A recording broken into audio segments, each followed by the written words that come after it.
भाई विनोद, मैं आपसे ये प्रश्न करना चाहता हूँ कि आपका नाम विनोद कुमार कनौजिया है और ये जाहिर है कि आप एक हिंदू परिवार से ताल्लुक़ रखते हैं, लेकिन आप प्रभु यीशु का प्रचार करते और उसके बारे में लोगों को बताते। कौन सी ऐसी घटना ने आपको ऐसा होने दिया कि आप प्रभु यीशु के पीछे चलने लगे? जैसे भी आपने बताया कि मैं हिंदू परिवार से हूँ। मेरा जन्म एक बहुत ही कट्टर हिंदू परिवार में हुआ और छोटी आयु से परिवार से मुझे भारतीय संस्कृति की बड़ी गहरी शिक्षा मिली, क्योंकि मेरी माता बहुत ही धार्मिक प्रवृत्ति की स्त्री थी और बचपन से मैंने भारतीय शास्त्रों का अध्ययन किया। छोटी आयु में ही मैंने संस्कृत सीखी और वेद, उपनिषद, पुराणों इत्यादि का अध्ययन किया। ऐसा अध्ययन करने के बाद मेरे हृदय में छोटी आयु में ऐसी जिज्ञासा जगी कि इस अलौकिक ब्रह्मांड को बनाने वाला सृष्टा कौन है और उस सृष्टा प्रभु से मेरी मुलाकात कैसे हो सकती है।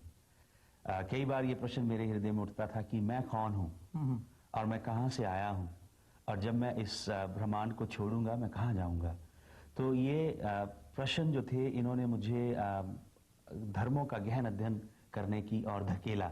अच्छा। और छोटी आयु में ही मैंने वेदों का, उपनिषदों का, पुराणों का, गीता का, रामायण का अध्ययन किया। और जब छठी कक्षा में पढ़ता था तो क्योंकि मैं पंजाब में जन्मा, इसलिए गुरुद्वारे में जाके गुरबाणी का उच्चारण करता था। अच्छा।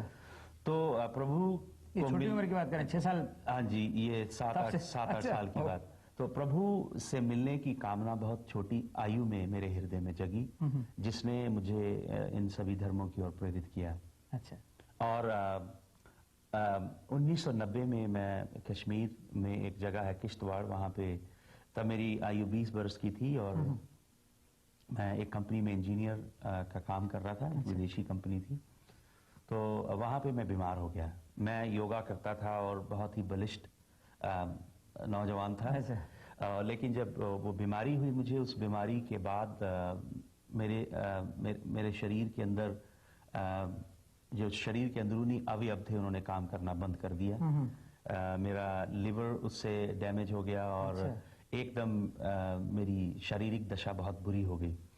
तो मेरे माता पिता को पता लगा और वो मुझे वापस पंजाब में लेके आए। अच्छा।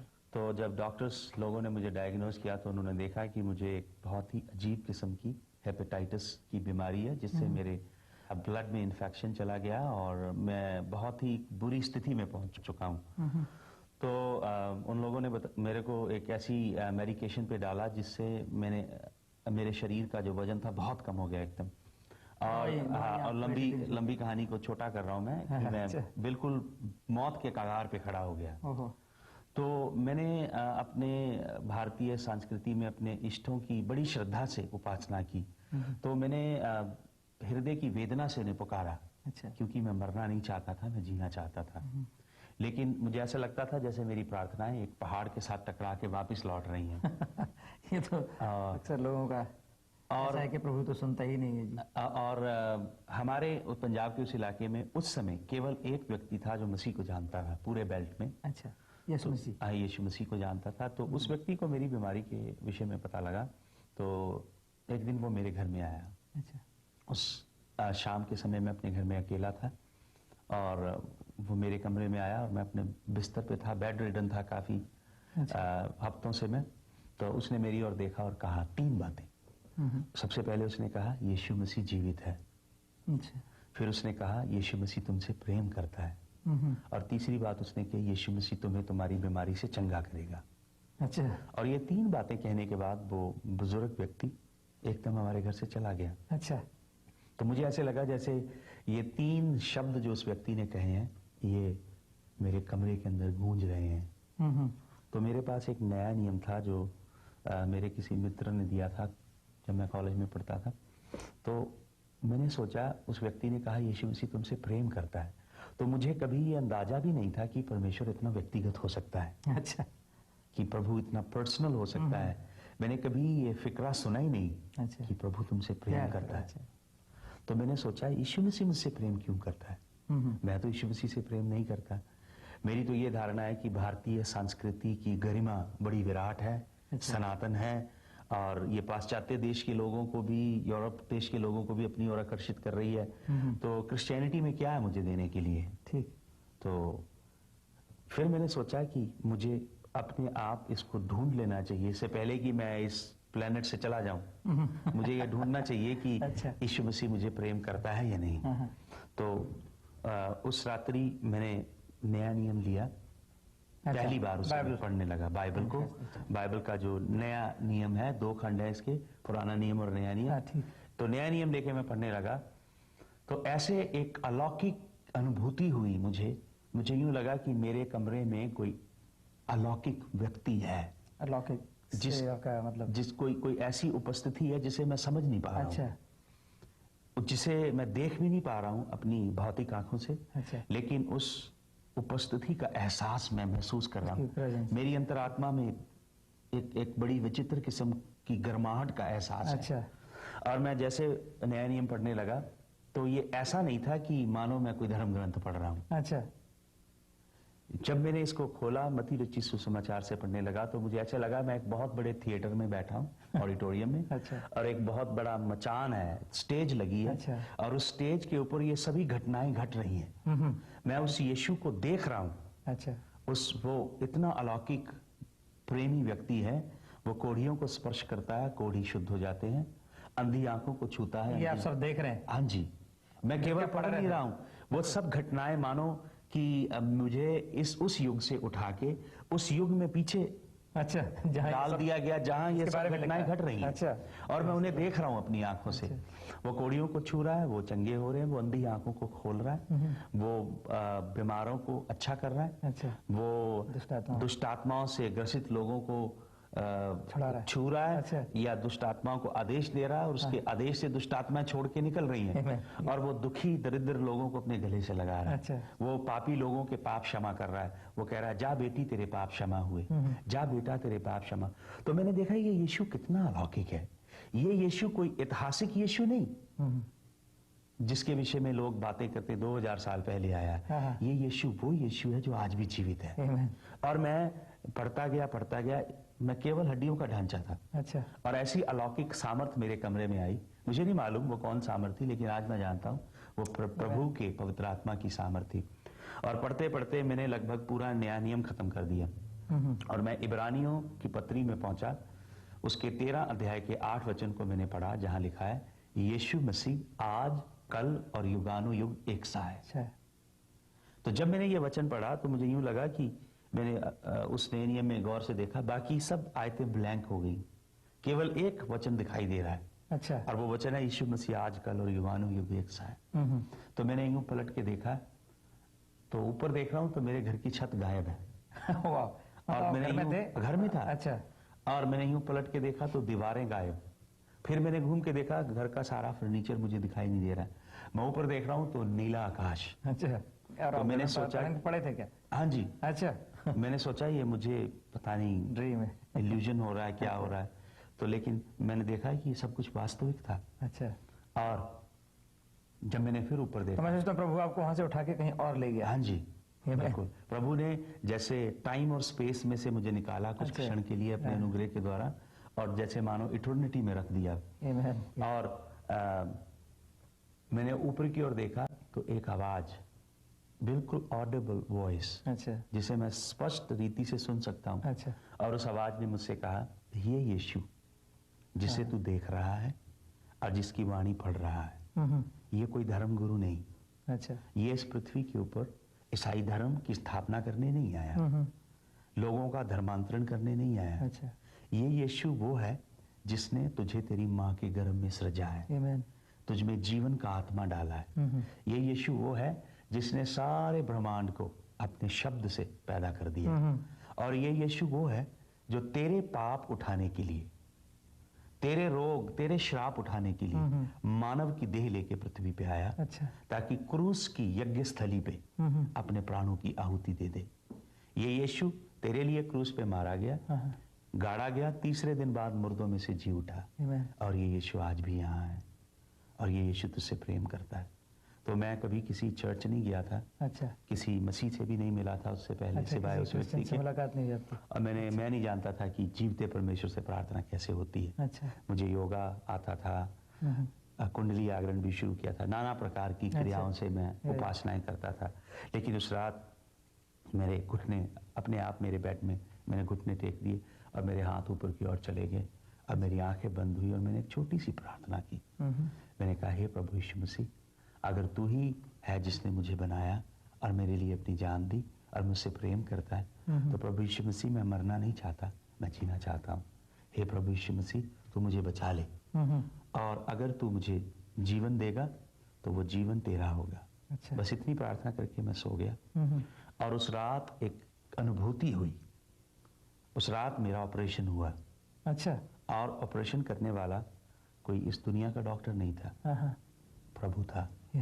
एक अदृश्य खूबसूरत अलौकिक हाथ ने आके मुझे छुआ। अच्छा। और मेरे शरीर की सब बीमारी चली गई। और उसी समय मेरे अंदर एक नई चेतना का प्रभाव हुआ। अच्छा। एक नए जीवन की अनुभूति मुझे रात के समय हुई। और इस तरह मैंने प्रभु को नहीं ढूंढा, मैंने स्वयं प्रभु को नहीं पाया, प्रभु ने मुझे ढूंढ लिया और प्रभु ने मुझे पा लिया। भाई, बहुत अच्छी बात आपने बताई है और बहुत सच्चाई इसमें मैं देखता हूँ। और मुबारक वो जन है जो जवानी में अपने खालिक को पहचान ले या उसकी पनाह में आ जाए।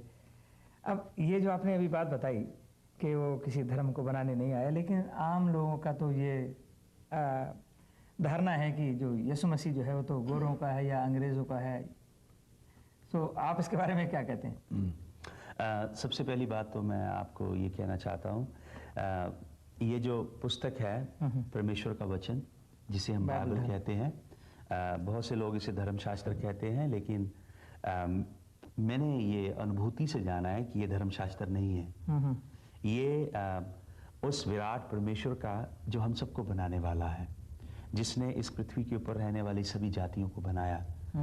उसका धर्म बौद्धि हो, पारसी हो, जैनी हो, हिंदू हो या इस्लाम हो, उसको कोई फर्क नहीं पड़ता। वो हम सबका सृष्टा है। उस पिता का ये प्रेम पत्र है और ये प्रेम पत्र उसने हम सबके नाम लिखा है व्यक्तिगत रीति से। ये कोई, इसमें कोई धर्म के प्रवचन नहीं है। अच्छा। इसमें उस पिता का प्रेम है। तो ये पिता का प्रेम पत्र इस पृथ्वी के ऊपर जन्मे प्रत्येक मनुष्य के लिए है। उसका धर्म, उसका जन्म किसी भी संस्कृति में क्यों ना हुआ हो, किसी भी देश में क्यों ना हुआ हो, ये हम सब के लिए, प्रत्येक मानव के लिए परमेश्वर का प्रेम पत्र है।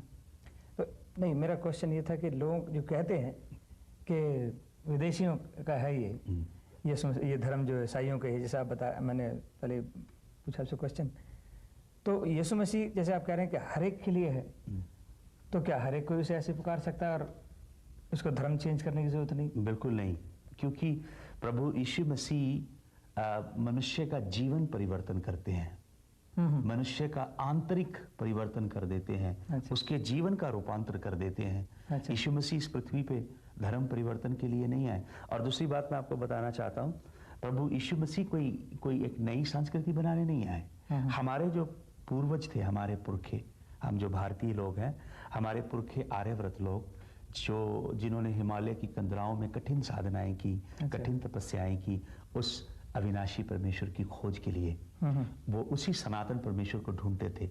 अच्छा। आर्यव्रत लोगों ने वेद लिखे, वेदों के बाद उपनिषद लिखे, उपनिषदों के बहुत बाद पुराण लिखे गए। तो जो अंतिम उपनिषद आर्यव्रत लोगों ने लिखा, हमारे पुरखों ने, हमारे पूर्वजों ने, अंतिम उपनिषद था आर्णिक्य बृहद उपनिषद। अच्छा। तो उस उपनिषद की अंतिम प्रार्थना है जो गायत्री मंत्र का मूल हिस्सा है। उस प्रार्थना में आर्यव्रत लोगों ने कहा, तमसो मां ज्योतिर्गमे, मृत्योमा अमृत गमे, अस्तोमा सदगमे। अच्छा। जिसका अभिप्राय है, हे विराट परमेश्वर, हे सनातन परमेश्वर, हमें असत्य से छुड़ा और सत्य की ओर ले चल। अस्तोमा सदगमे। अच्छा। हे परमेश्वर, हमें अंधेरे से छुड़ा और ज्योति की ओर ले चल। हे परमेश्वर, हमें मृत्यु के पाश से छुड़ा और अनंत जीवन की ओर ले चल। तो हमारे पुरखों ने यह प्रार्थना की उस महाप्रतापी परमेश्वर से, और वही परमेश्वर इस पृथ्वी के ऊपर देधार के आ गया।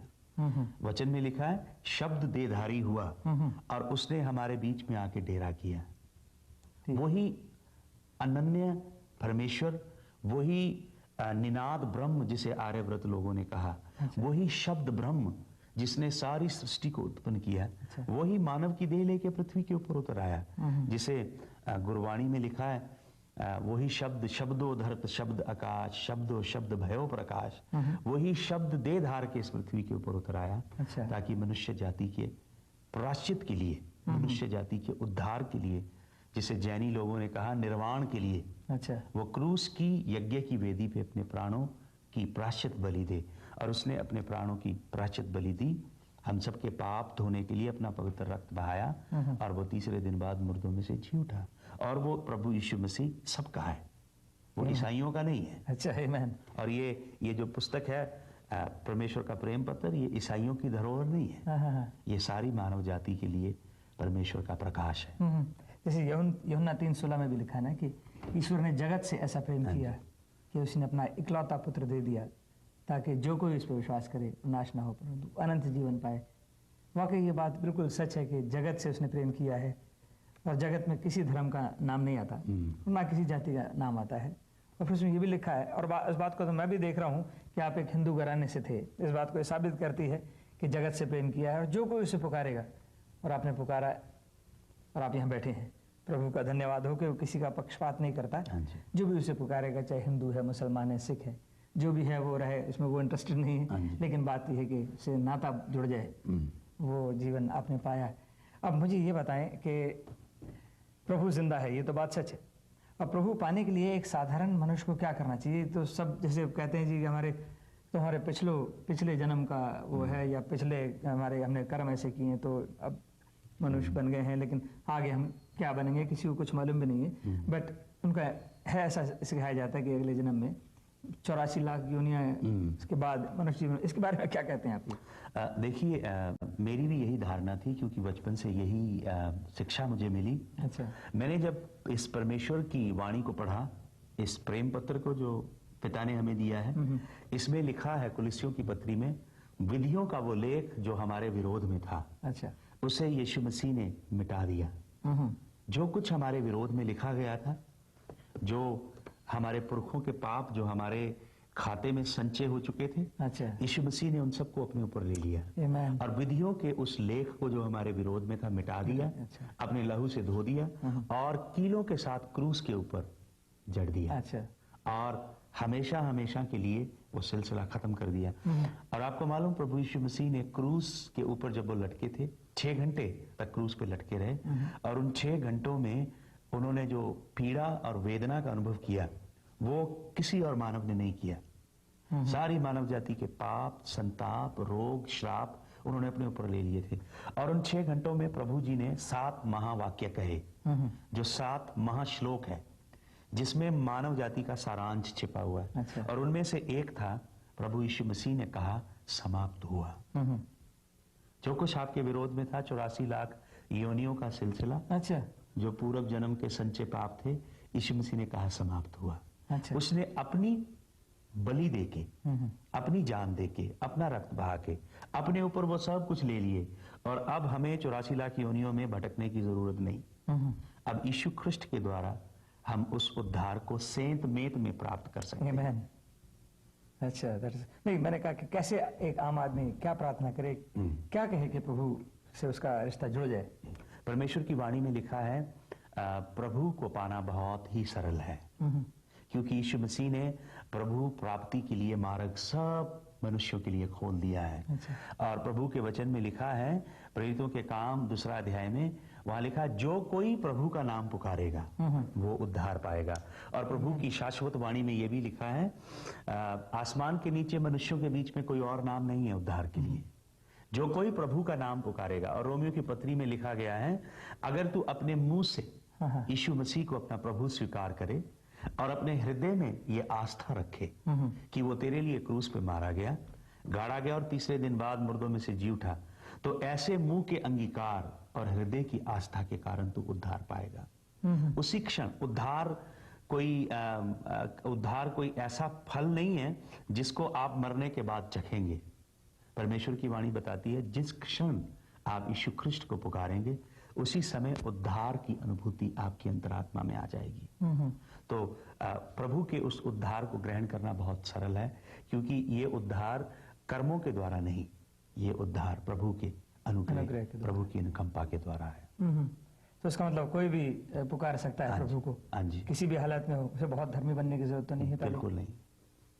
किसी जाति का भी हो और कोई भी हो, जैसे भाई विनोद ने ये बात अपनी गवाही में बताई कि प्रभु कैसा अनुग्रहकारी है और वो चाहता है हर एक की तौबा तक नौबत पहुंच जाए। वो किसी की हलाकत से खुश नहीं है, वो नहीं चाहता कि एक भी नाश हो। तो मेरे अजीजों, मेरे दोस्तों, मेरी बहन, मेरे भाई जो आप इस प्रोग्राम को देख रहे हैं, आप पुकार कर देखें कि प्रभु कितना अनुग्रहकारी है। जिसे भाई ने बताया है, आपको भी मिल सकता है और हमें इधर उधर भटकने की जरूरत नहीं है। पुकार के देखें, सच्चाई को जानोगे तो वो तुमको आज़ाद कर देगी। यीशु मसीह के नाम से मैं ये प्रार्थना करता हूँ आपके लिए भी।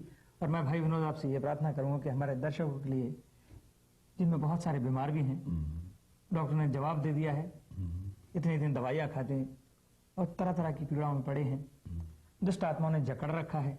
हमें ऐसे ऐसे फोन आते हैं, लोग कहते हैं भाई आप कितना पैसा लेंगे दुआ करने के लिए। तो मेरे अजीजों, मैं ये बता दूं, प्रभु ने कहा है तो मुफ्त मिला है और मुफ्त दो। ये भाई विनोद भी आपके लिए प्रार्थना करेंगे और हम भी प्रार्थना करते हैं और मुफ्त पाया है, मुफ्त के लिए है ये, और प्रभु का अनुग्रह आप पर है, इसलिए आप इस प्रोग्राम को आप देख भी रहे हैं। मैं भाई विनोद आपसे प्रार्थना करूंगा, आप हमारे दर्शकों के लिए प्रार्थना करें। उसके बाद फिर मैंने आगे की और प्रोग्राम के बारे में बताऊंगा और आने वाले दिनों में हम भाई विनोद से और बातें करेंगे। जब तक हमारे पास ये है, यहाँ पर आप हमें कॉल कर सकते हैं इस फ़ोन नंबर पर जो लिखा हुआ है और संपर्क करें। कोई भी किसी तरह की बीमारी में हो या कोई परेशानी में हो, डॉक्टर ने जवाब दे दिया है। आप मीटिंग में आएँ, यानी कि फ्राइडे कोई मीटिंग होनी है और आप वहाँ आएँ और प्रभु आप पे अनुग्रह करेगा। ये भाई इंडिया से हमारे बीच में आए हैं और ये मेरा प्लान नहीं बल्कि प्रभु का वो प्लान है जिसके द्वारा ये आप तक पहुँच सकेंगे और प्रभु को सारी महिमा मिले और आपके लिए आशीष का कारण बन जाएगा वो दिन। सो भाई विनोद, आप प्रार्थना करेंगे और मैं चाहता हूँ ये भी प्रार्थना करेंगे प्रभु को जो जीवन देना चाहते हैं लोग, सो उनके लिए क्या करना चाहिए आप उन्हें बता दें। प्रिय भाई और बहनों, अब मैं आपके लिए सबसे विशेष प्रार्थना करने जा रहा हूँ। सबसे बड़ा आश्चर्यक्रम आपकी आत्माओं का उद्धार है और प्रभु के वचन में लिखा है, जो कोई प्रभु यीशु मसीह के नाम को पुकारेगा वो उद्धार पाएगा। इस समय मैं आपके लिए प्रार्थना करने जा रहा हूँ। आपके लिए प्रभु को अपने हृदय में बुलाना बहुत सरल है। मेरे साथ अपनी आंखें बंद करें और मेरे संग संग ये प्रार्थना करें। मेरे संग संग कहें, हे प्रभु यीशु मसीह, तू मेरे हृदय में आ। हे प्रभु यीशु मसीह, मुझे अपने पवित्र रक्त से धो दे, मुझे अपने लहू से शुद्ध कर, मेरे सब पाप अपराध क्षमा कर, मेरे हृदय में अपना प्रकाश भेज, अपनी पवित्र आत्मा को भेज। मैं अपने हृदय को तेरे लिए खोलता हूं। हे प्रभु यीशु मसीह, तू मेरे हृदय में आ, यीशु मसीह के नाम में, आमीन। अब अगर आप में कोई बीमार है या किसी भी प्रकार के मानसिक तनाव में, शारीरिक परेशानी में, पारिवारिक कष्ट में, आर्थिक परेशानियों में है आप, मैं आपके लिए प्रार्थना करूंगा। यीशु मसीह के वचन में लिखा है, जब कहीं प्रभु यीशु मसीह ने प्रचार किया, उसके बाद उसने बीमारों के लिए प्रार्थना की और दुष्टात्माओं को निकाला। अब उसी यीशु मसीह के नाम में, उसके पवित्र आत्मा की सामर्थ के द्वारा मैं आपकी चंगाई और आपके छुटकारे के लिए प्रार्थना करने जा रहा हूं। प्रभु यीशु मसीह के नाम में मैं हर एक प्रकार की बीमारी को, प्रभु यीशु मसीह के नाम में हर एक प्रकार के बंधन को, प्रभु यीशु मसीह के नाम में हर एक प्रकार की शैतानी शक्ति को आपके जीवन से निकलने का आदेश देता हूं। यीशु मसीह के नाम में, यीशु मसीह के पवित्र लहू को मैं विश्वास से आपके ऊपर छिड़क देता हूं और यीशु मसीह की लहू की सामर्थ के द्वारा हर एक रोग, हर एक शैतानी शक्ति, हर एक डिप्रेशन को मैं डांट देता हूं कि आपके जीवन से, आपके परिवार से यीशु मसीह के नाम में दूर हो जाए। आमीन। यीशु के नाम में।